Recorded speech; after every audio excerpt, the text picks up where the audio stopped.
Hello, you two. I'm glad you got my letter. Durin's awake and waiting on the bench over there. I'm here if you need help. Just give me a shout. Don't worry about us. We'll be fine. Oh, hey, you two. I just remembered what happened right before I passed out. Thanks for holding me back.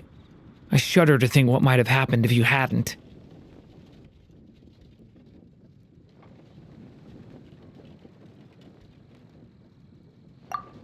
I'm fine now. It's just... a lot of people seem to have forgotten me. Don't worry. We'll figure out a way to fix this. Why don't you start by telling us what happened? It felt so strange. After I realized no one recognized me anymore, I suddenly felt like I'd completely lost contact with my body. Abyssal power lies sealed within this body I inhabit.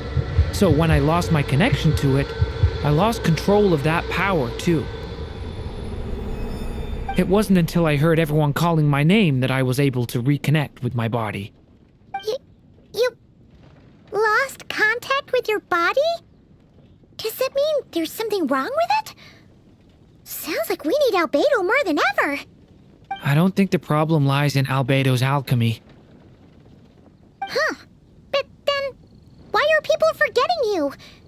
Guess that's what we need to figure out.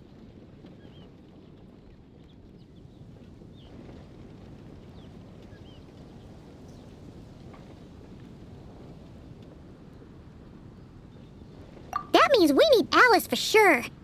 But it's been ages and she still hasn't been in contact. Now would be a really good time for a hint. How could the story's budding branches even hope to reach beyond the towering walls? Leaving the castle, the witch went off in search of the tallest, grandest tree in the whole world. High up in the canopy of that tree, she sought a resting place, a refuge where the little sapling might take root. Go to that place, for it was there that the sapling felt its first breath of wind. Huh? Was that another clue? Does that mean the story isn't over yet? Leaving the castle. It just occurred to me. If this story is all about my own experiences, then wouldn't what happened after I left Simulanka be part of it too? But how could she possibly know exactly what would happen? And even if she did, how could we know when the story was complete?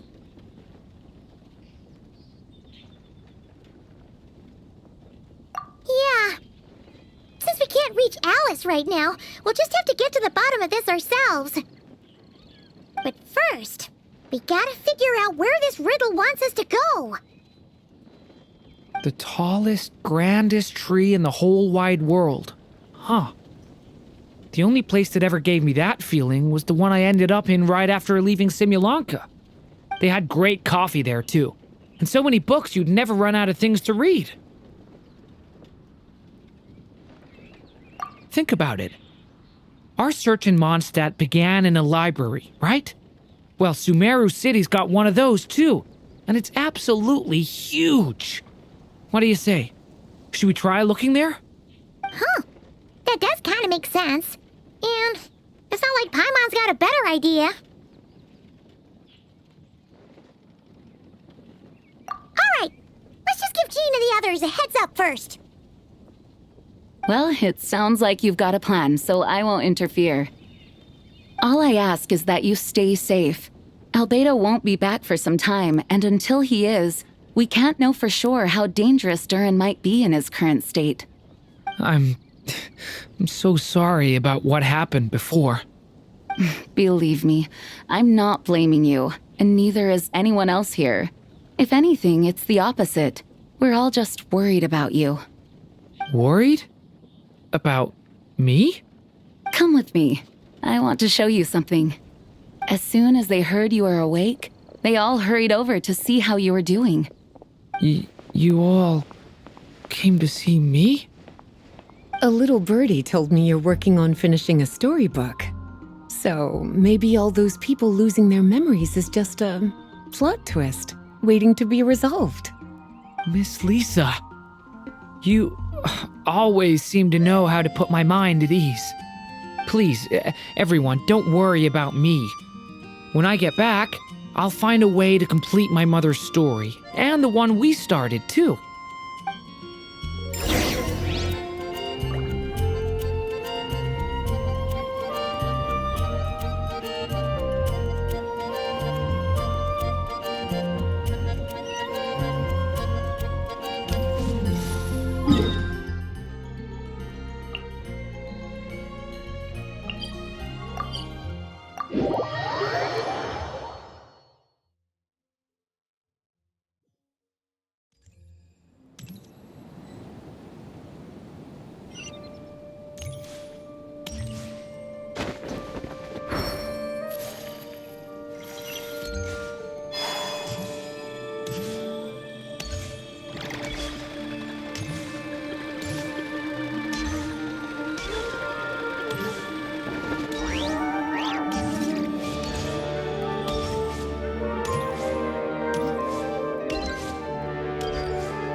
Whew.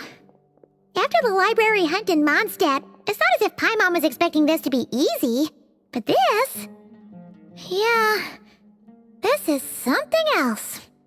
Where do we even begin? Even the clue this time seemed kind of cryptic. Yeah. Guess the best we can do is stay on the lookout for more weird things going on.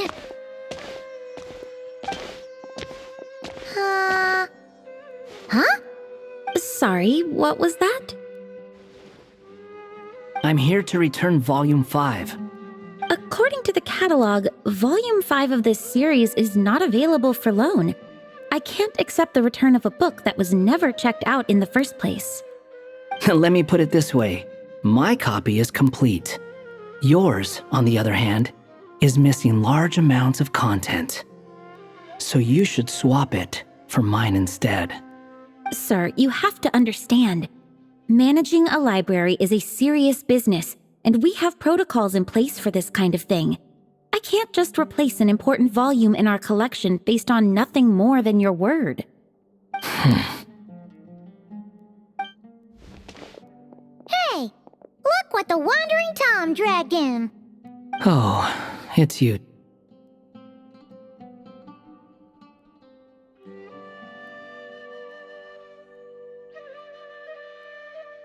And, what is it you're doing here?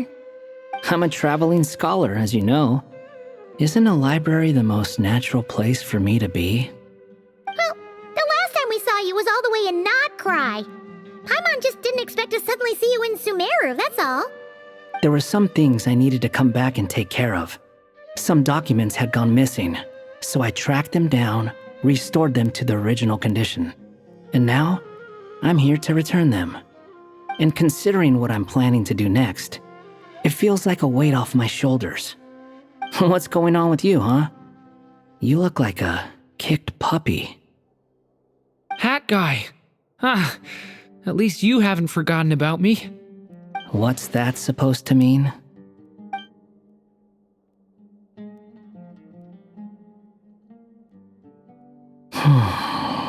So it's been getting worse. Sounds like you know something we don't. After he left Simulanka, he spent some time traveling Sumeru with me.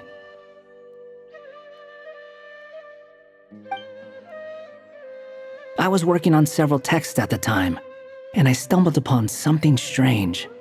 Anytime Durin of Simulanka was mentioned, before long, the record would disappear. Which means all the remaining records on Durin are about the evil dragon that fell on Dragonspine. How did you even discover that? If I remember correctly, Hat Guy loved the time he spent in Simulanka so much that he started writing a travel log. That's besides the point. The fact is, you're not affected by the ley lines of this world. I'm sure you can grasp the implications of what that means.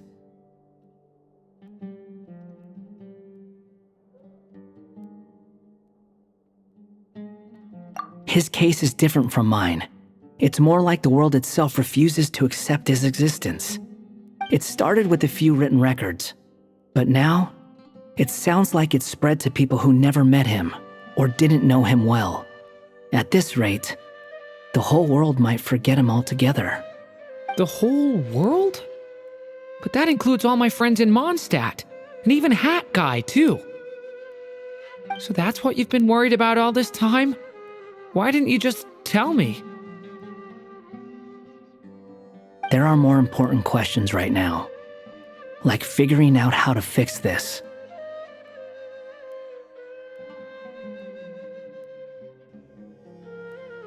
That mage clearly cared a lot about her child. She left that book behind for a reason. If you want answers, isn't that the place to find them? You think that didn't occur to us already? Problem is, we need to find the memory that unlocks the next chapter first. Mind if I take a look? I just want to know what secrets this book is hiding. Besides, I've run into a bit of red tape, so I've got time. Of course. Be my guest.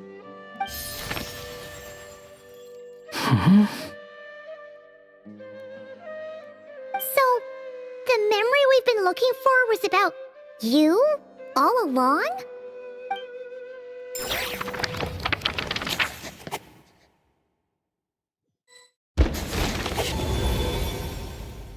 The little dragon became companions with a stray cat with dark blue fur.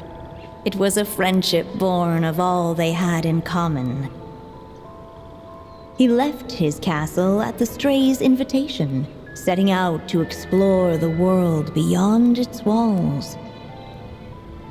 There, he grew fond of the outside world, eager to make friends and share the story of his life. Taken by the dragon's story, the stray tried to write it down. But he soon realized that no matter how he tried, it would always warp into the evil dragon's tale.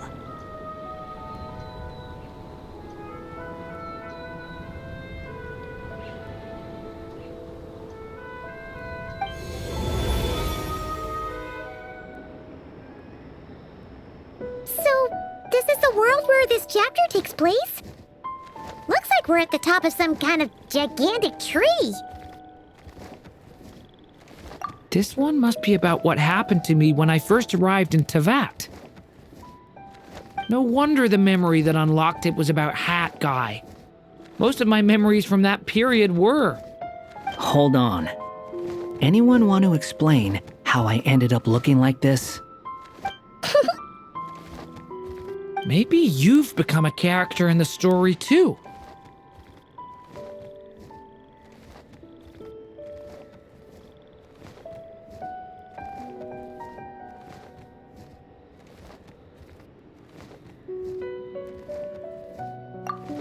You see me as a stray cat? A wandering Tom, to be exact. You should count yourself lucky. Of all Durin's friends, your character is by far the most memorable. Maybe it's because I've known Hat Guy for longer, so my impression of him is more vivid than the others. Vivid? Then how come you haven't changed one bit? Guess that means the impression the traveler left was so vivid, it didn't need changing.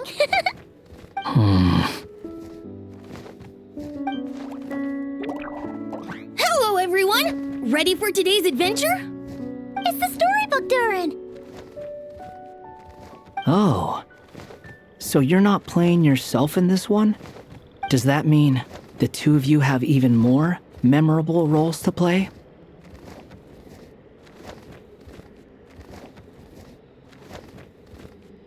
Where are we going today, kitty cat? Whatever. Just follow me. Same as always. Okie dokie! Can we chat along the way? If you have something to say, just say it. Was that seriously how the two of you communicated when you first got here?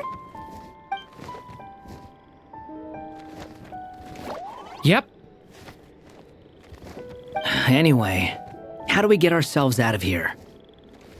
Usually, the narrator gives hints to help us figure out what to do. Speaking of which, about time we got some of those, don't you think?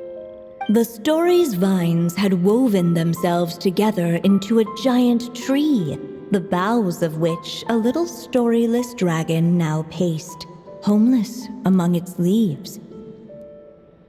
He had to find a way to leave this place and set off in search of a home of his own. If he stayed, the world would erase him from its memory altogether. To leave this place. But where am I supposed to go? The little dragon felt completely lost. Just like the vines, the road ahead branched off into different directions, twisting and turning before disappearing into the mist. But as luck would have it, a prophetess waited up ahead. Perhaps she might know where each path might take him.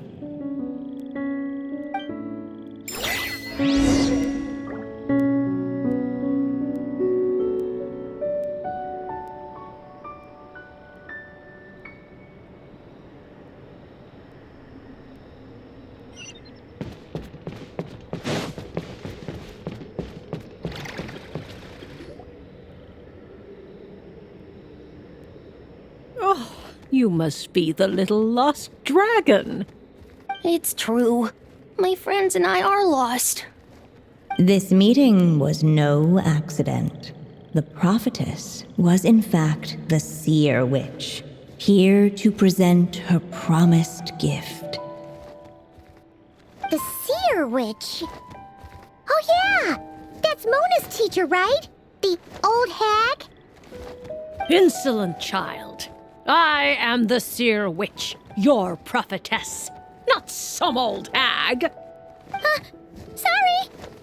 Now, little lost dragon, I have come to bestow the gift I once promised. A prophecy. A prophecy? Hear me now, for my prophecy is this. One day, the dragon from beyond the castle shall be reborn, and none may avert its coming. The wind took the prophecy and swept it off into the distance. And so, the little dragon was shown a path to wander.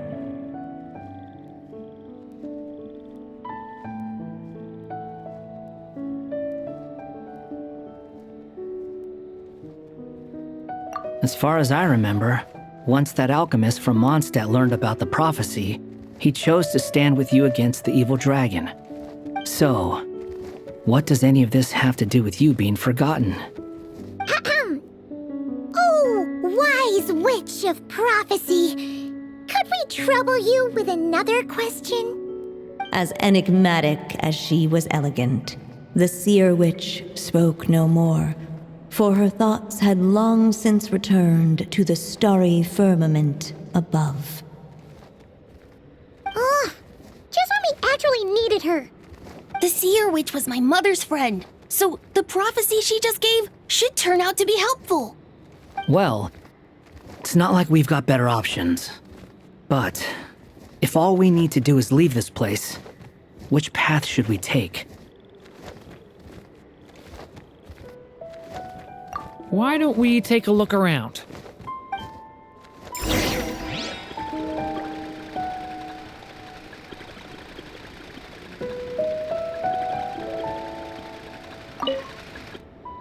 As enigmatic as she was elegant, the seer witch spoke no more, for her thoughts had long since returned to the starry firmament above.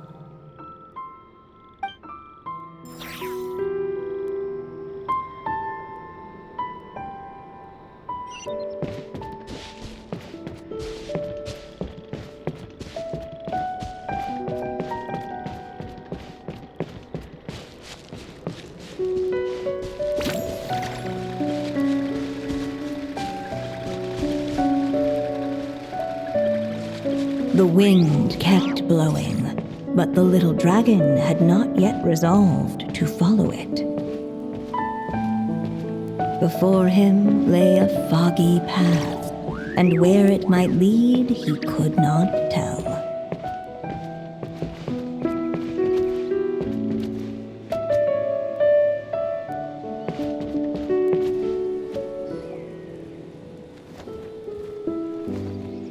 If we go this way, we'll be heading back to Mondstadt, just like we planned. Out of all the options so far, this seems like the safest, right? At least we know what happens next. He helps stop the evil dragon from returning, gets a new body, makes a whole bunch of friends, who all just forget about him. But you didn't forget, Hat Guy. I'm just saying, choosing this path wouldn't solve the main problem. You'd still end up being forgotten. Huh.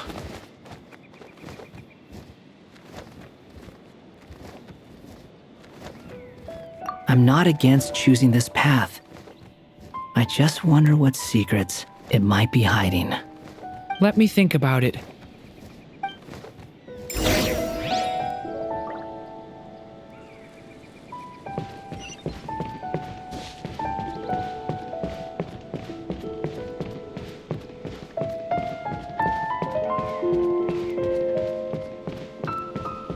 I still think you should keep going, little dragon. If you leave the castle, you can accomplish something amazing and make a bunch of friends along the way. Really? Then let's go! Unable to preserve his story, the little dragon wandered astray. Fortunately for him, a certain prophetess had left behind a prophecy to guide him. The wind took the prophecy and swept it off into the distance, and so the little dragon was shown a path to wander. Following the wind's guidance, the little dragon made his escape. In turn, the prophetess affirmed the little dragon's choice, leaving an extra secret as her parting gift. Now that you've made up your mind, I shall keep my promise by explaining fate's little trick. Long, long ago, the gods of the high heavens gave the world outside the castle a magic of its own. They called it storytelling. It was a magic of almost unshakable power that governed how people met, grew close, and understood one another. Each person had a story meant for them and them alone, one whose ending was written in the heavens long ago. In truth, your story and the evil dragons are simply two versions of the same tale, and that is something the magic of storytelling cannot abide.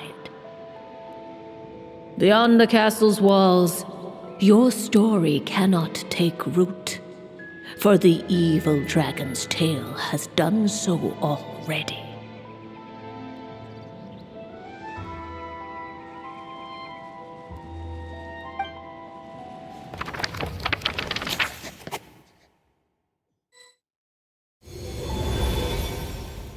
So, that was the secret? Huh.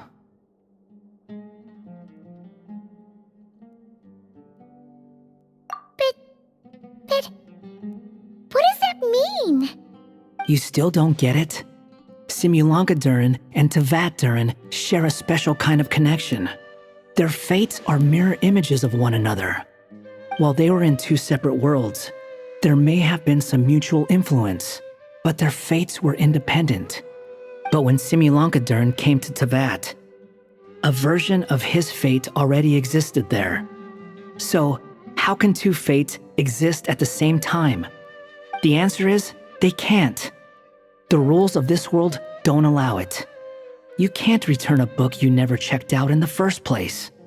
So, what's Durin supposed to do? Those mages seem to have come up with quite the ingenious solution.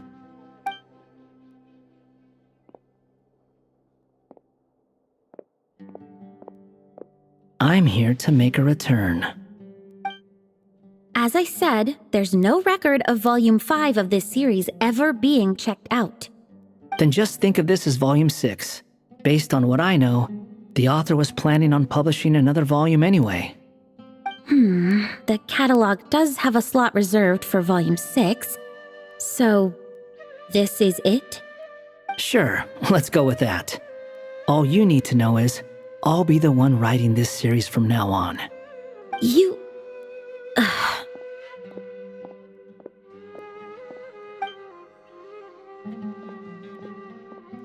What are you up to this time?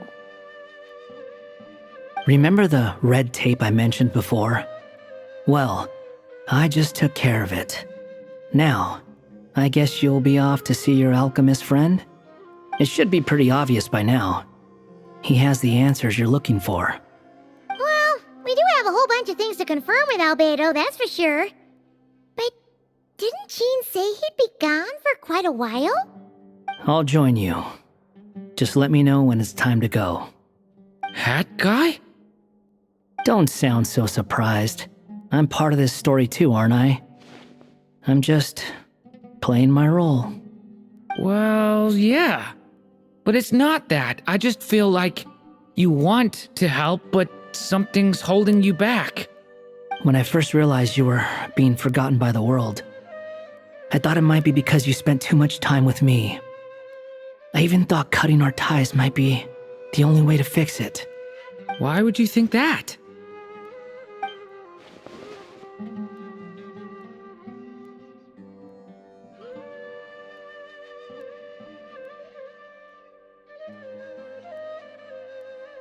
It doesn't matter now. Judging from the answer this book has given us, I was probably overthinking it. Just as well, with the ley lines rejecting him like this, the people who still remember him are his only remaining connection to this place.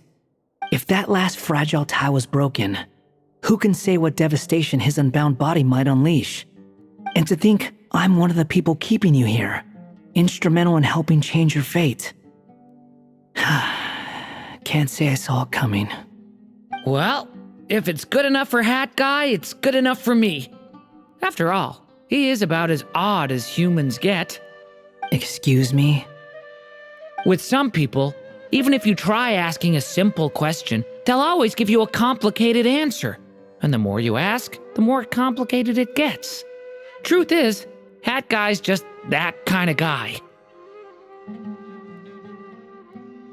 Whatever. All I needed was a yes or no, so we can quit it with all the back and forth.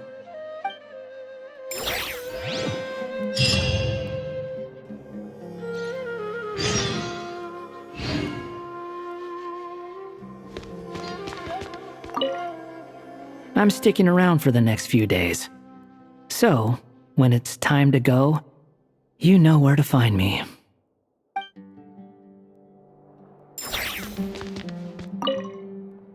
If you feel like stepping back into the story, just come find me.